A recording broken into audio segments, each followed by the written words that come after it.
नमस्कार. मी सौ दया सर्वदे. विचार तर करालवर आपले स्वागत आहे. आज आपण सुरुवात करूयात शिवाजी कोण होता भाग 2. यापूर्वीचे भाग जे आहेत त्याची लिंक मी डिस्क्रिप्शन बॉक्समध्ये देत आहे, ते आपण पाहू शकता. तर सुरुवात करूयात. आगळा राजा शिवाजी. तसं पाहिलं तर छत्रपती शिवाजी महाराजांवर आजवर बरंच लिखाण झालं आहे. कथा, कादंबऱ्या, नाटके, तमाशे, गाणी, पोवाडे, इतिहास, चरित्रे इत्यादी वाङ्मयाचे जेवढे म्हणून प्रकार आहेत, त्या सर्व वाङ्मय प्रकारात शिवाजी आणि शिवकाल हा विषय अनेक वेळा येऊन गेला आहे.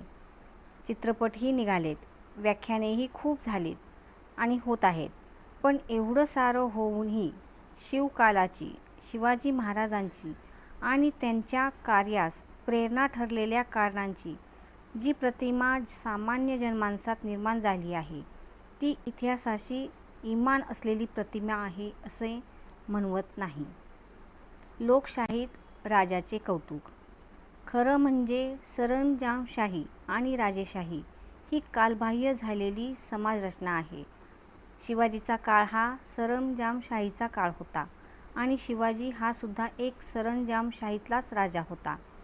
जगाने आणि आपल्या देशाने राजेशाही त्याज्य ठरवली. राजे रजवाडे नाहीसे व्हावेत म्हणून संघर्ष केले.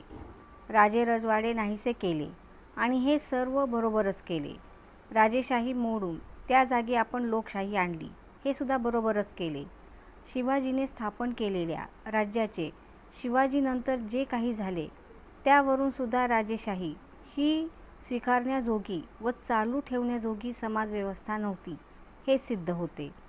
प्रगत अशा ब्रिटिश भांडवलशाही साम्राज्यशाहीसमोर भारतातील सरंजामशाही टिकाव धरू शकली नाही.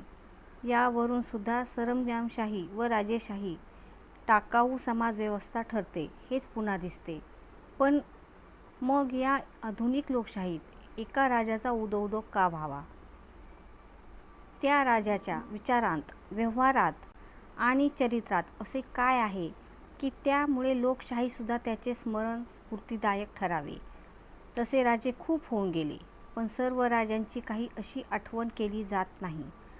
त्या राजांच्या जयंत्या किंवा मयंत्या कोणी साजऱ्या करीत नाहीत. त्या राजांचे जे कोणी वारस ह्यात असतील ते कदाचित करीत असतील. क्वचित कुणाच्या बाबतीत त्या राजांच्या संस्थानात समाविष्ट असलेल्या प्रदेशातील काही लोक कुठे कुठे असे करीत असतील. परंतु शिवजयंती जितक्या विस्तृत प्रदेशात, जितक्या मोठ्या प्रमाणात आणि ज्या उत्साहाने, उमेदीने व स्फूर्तीने साजरी केली जाते, तसे इतर कोणाही राजाच्या बाबतीत घडत नाही. असे का व्हावे? इतर राजांपेक्षा या राज्यात काय वेगळेपण होते की ज्यामुळे असे घडत आले आहे? शिवकालीन किंवा त्याच्या आगेमागे होऊन गेलेल्या इतर राजांपेक्षा शिवाजीत असे काय वेगळेपण होते? हे वेगळेपण समजावून घेतलं तर शिवकालाचा व शिवचरित्राचा नीट उलगडा होईल. राज्य संस्थापक. पहिली गोष्ट म्हणजे शिवाजी हा कोणी अगोदर तयार केलेल्या गादीवर वारसा हक्काने बसलेला आयतोबा नव्हता. आयत्या पिठावर रेघोट्या उठवणे सोपे असते, त्यात फारसे कौतुकास्पद काही नसते. वारसा हक्काने राजे बनलेले अनेक होऊन गेले. शिवाजी वारसा हक्काने राजा बनला नव्हता, त्याने राज्य निर्माण केले. तो राज्य संस्थापक होता. राज्य निर्माण करणे सोपे नव्हते व नसते. शिवाजीने ते केले. इतरांनी स्थापलेल्या राज्यावर बसणे आणि स्वकर्तृत्वावर राज्य निर्माण करणे यात खूप फरक आहे. शिवाजीने जेव्हा राज्य निर्माण केले तेव्हा इतरांच्या मनात तसा विचारसुद्धा येत नव्हता. मग तसा व्यवहार होण्याची गोष्ट दूरच. या किंवा त्या शाहीची इमाने इतबारे चाकरी करावी, या किंवा त्या दरबाराची मर्जी राखावी, त्यासाठी लाचारी पत्करावी आणि कसे तरी करून इनाम मिळवावे, जहागिरी मिळवावी आणि त्यातच आयुष्याची इतिकर्तव्यता मानावी, असे इतर राजे करीत. त्या काळात शिवाजीने राज्यस्थापनेची मनीषा बाळगली, तसा विचार केला, त्याची नीट योजना आखली आणि तसा व्यवहार करून राज्य स्थापन केले. तथापि राज्य स्थापन करणारा शिवाजी हा एकमेव राजा नव्हता. काही थोडे इतरही होते. त्या थोड्या इतरांना सुद्धा जनमानसात शिवाजीला मिळाले तसे स्थान मिळालेले नाही आपले कार्य आपले राज्य. शिवाजी महाराजांच्या कार्याचे आणि राज्याचे इतर राज्यांच्या कार्याहून आणि राज्याहून सर्वात ठळक वेगळेपण कोणते? शिवाजीचे कार्य आणि शिवाजीचे राज्य त्या राज्यात राहणाऱ्या व सर्वसामान्य माणसाला, रयतेला आपले वाटत होते. हेच ते ठळक वेगळेपण आहे असे मला वाटते. खरं म्हणजे एखादे राज्य चांगले की वाईट हे ठरवण्याची सर्वोत्तम कसोटी कोणती? ज्या राज्यातील प्रजेला, सामान्य प्रजेला, बहुसंख्य प्रजेला, बहुजनाला हे राज्य आपले आहे असे वाटते, ते राज्य उत्तम समजावे. आपण सध्या लोकशाही राज्यात राहतो. जगात अनेक देशात आपल्या देशातल्यासारखी लोकशाही आहे. या लोकशाही राज्यातील प्रजेला, बहुसंख्य सर्वसामान्य प्रजेला ही राज्ये आपली वाटतात का? आपल्या देशात जे काही चालले आहे ते आपल्यासाठी चालले आहे असे बहुसंख्य जनतेला वाटते का? मला वाटते याचे प्रामाणिक उत्तर नाही असे आहे. लोकांनी निवडून दिले असले तरी सध्याचे लोकशाही राज्य व त्या राज्यात जे कार्य चालू आहे ते प्रजेला आपले आहे, आपल्यासाठी चालले आहे असे वाटत नाही. शासन संस्थेची एक उत्तम व्याख्या आहे, जी लोकातून निर्माण होते पण वाढत्या गतीने लोकांपासून अलग पडते, ती शासन संस्था. सध्याचे लोकशाही राज्य लोकांतून निर्माण झाले आहे व लोकांपासून अलग पडते आहे, वाढत्या गतीने अलग पडते आहे. याचा अर्थ आजच्या तथाकथित लोकशाहीपेक्षा शिवकाळातली सरंजामशाही प्रगत होती असा नाही. शिवकाळ आणि आपण यात 350 वर्षाचे अंतर आहे.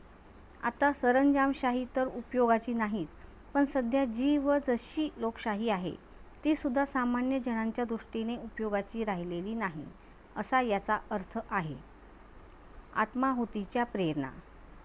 शिवाजीचे कार्य हे आपले कार्य आहे असे त्या काळातील रयतेला वाटत होते. याची अनेक उदाहरणे आहेत. जगायला हवा ते कार्य पूर्ण व्हायला हवे. ज्याच्यासाठी हसत हसत मरण पत्करावे असे ते कार्य होते, अशीच त्यांची भावना होती.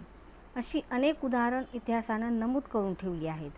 शहेनशाह औरंगजेबाचा इमानी सरदार मिर्झाराजे जयसिंग याच्यासमोर महाराजांना हार पत्करावी लागली. नामुष्कीचा तह स्वीकारून आग्र्यास जावे लागले. आग्र्याच्या कैदेतून सुटकेचा मार्ग गौसेना.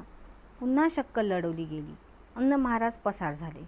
पसार होताना बिछाण्यावर एक जण शिवाजीचे सोंग घेऊन झोपला होता अन् एक जण त्याचे पाय चेपत होता. पसार व्हायला संधी मिळावी, डाव उघडकीस यायला उशीर व्हावा अन् मिळेल तेवढ्या वेळेत राजांनी दूर निघून जावे म्हणून ही रचना केली होती.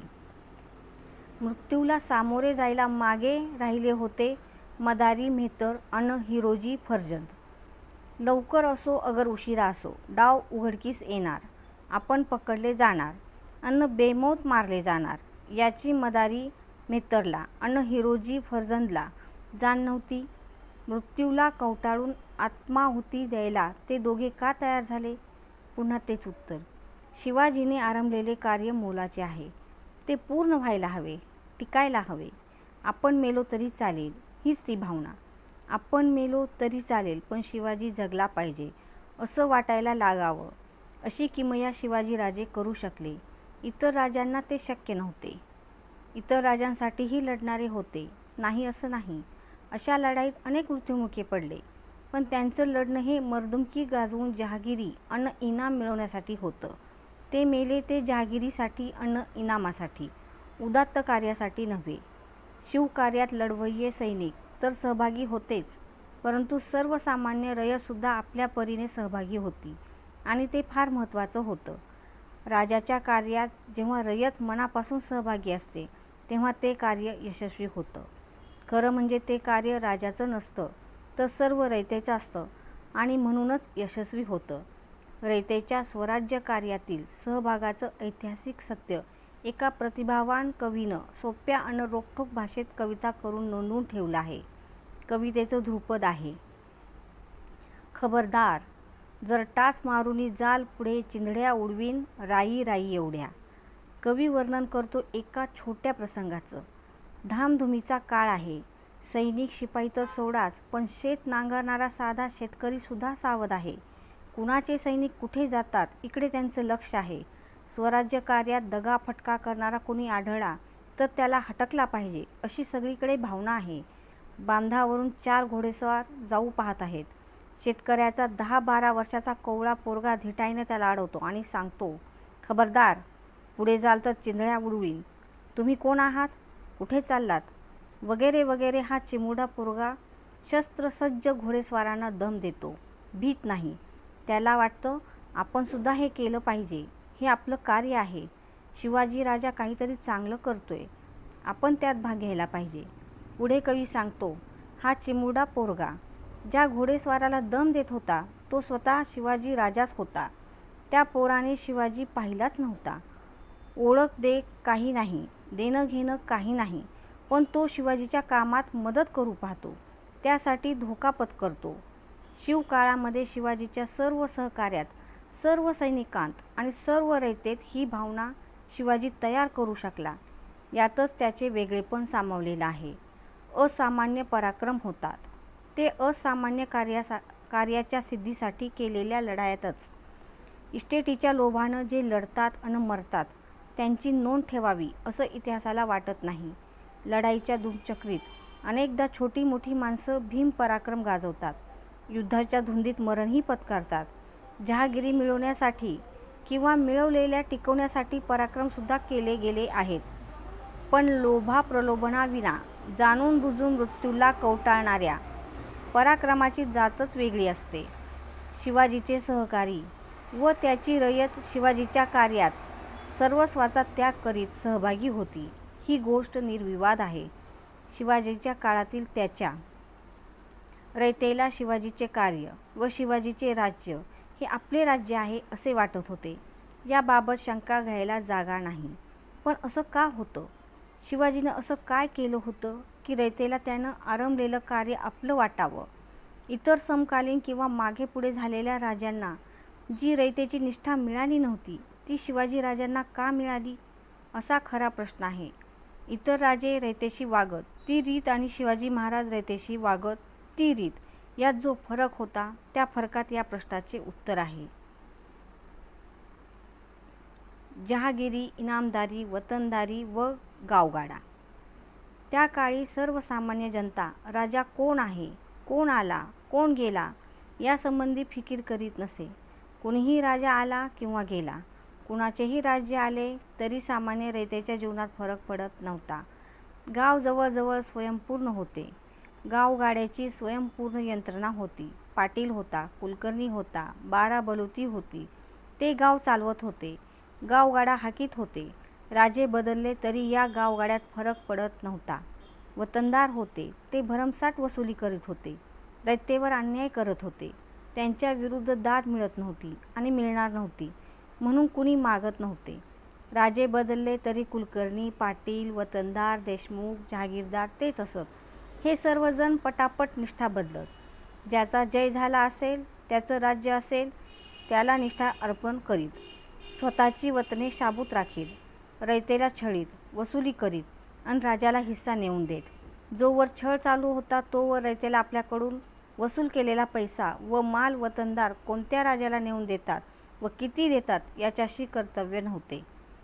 सर्वच राजे लुटारू किंवा लुटारूंचे म्होरके अशी रयतेची रास्त समजूत होती. म्हणून ते राजा राजात फरक करीत नसीत.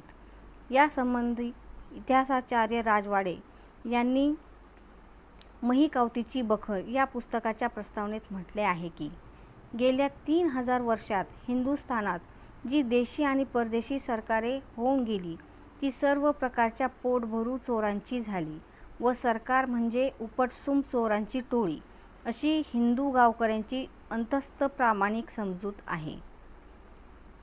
ज्यांची सतत चोरीच होत असे, ज्यांचा चोर कोण आहे, त्याची जात काय आहे, याच्याशी संबंधच काय, म्हणून राजा कोण आला किंवा कोण गेला याच्याशी रयतेला कर्तव्य नव्हते. दूर ब्रिटनमध्ये जगाच्या इतिहासाचा अभ्यास करीत असलेल्या मार्सने सुद्धा अपुरी साधने असताना असाच निष्कर्ष काढला होता. मार्सने त्याचा थोर सहकारी एंगल्सला 14 जून 1853 रोजी एक पत्र लिहिले आहे. त्या पत्रात भारतातील त्या काळच्या लढाया, खेडी व बदलणारी राजे यासंबंधी मार्स लिहितो. जरी काही वेळेला खेड्यांनाच युद्ध, दुष्काळ, साथी यांनी धोका पोचला तरी तेच नाव, तेच सरहदी, तेच हितसंबंध, तीच कुटुंबेसुद्धा शतकानुशतके सातत्य टिकून आहेत. राज्य मोडणे अगर दुबगणे याची झळ हे रहिवासी स्वतःला कधीच लावून घेत नाहीत. जोपर्यंत खेडे अखंड राहते तोवर ते राज्य कुठल्या सत्तेकडे गेले किंवा कुठल्या सार्वभौमत्वाखाली ते येते याची फिकीर ते करीत नाहीत. त्यांची अंतर्गत व्यवस्था बदलत नाहीत. राजाच्या अंतर्गत व्यवस्थेत राज्याचा संबंध नव्हता. राजाचा आणि रयतेचा संबंध नव्हता. राजाच्या धर्मामुळे रयतेच्या जीवनात फरक पडत नव्हता. राज्य बदलले तरी जुनीच राज्ययंत्रणा ते राज्य राबवत होती व प्रजेला नागवत होती. वतनदाराने रयतेला छळले, लुटले, नागवले तरी राजाला पर्वा नव्हती. जोवर त्याचा वसूल वतनदार आणून देत होते तोवर ते रयतेशी कसा व्यवहार करतात याच्याशी राजाला कर्तव्य नसे. शिवाजीचे कार्य सुरू झाले. शिवाजीचे राज्य आले आणि एकदम बदल झाला. राजा आणि रयत यांचा संबंध आला. राजा रयतेला दिसू लागला, भेटू लागला, त्यांची विचारपूस करू लागला, त्यांचा छळ होऊ नये म्हणून दक्ष राहू लागला, त्यांना मदत व्हावी म्हणून राज्य चालवू लागला. जहागीरदार, देशमुख, वतनदार, पाटील, कुलकर्णी यांच्या बेलगाम व्यवहाराला लगाम घालू लागला. वतनदार हे मालक नाहीत तर राज्याचे नोकर आहेत असे शिवाजी सांगू लागला व त्याप्रमाणे रयतेला अनुभव येऊ लागला. वतनदारांच्या व्यवहारावर राजाचे नियंत्रण आले. त्यांनी कसे वागावे व कसे वागू नये याचे नियम झाले.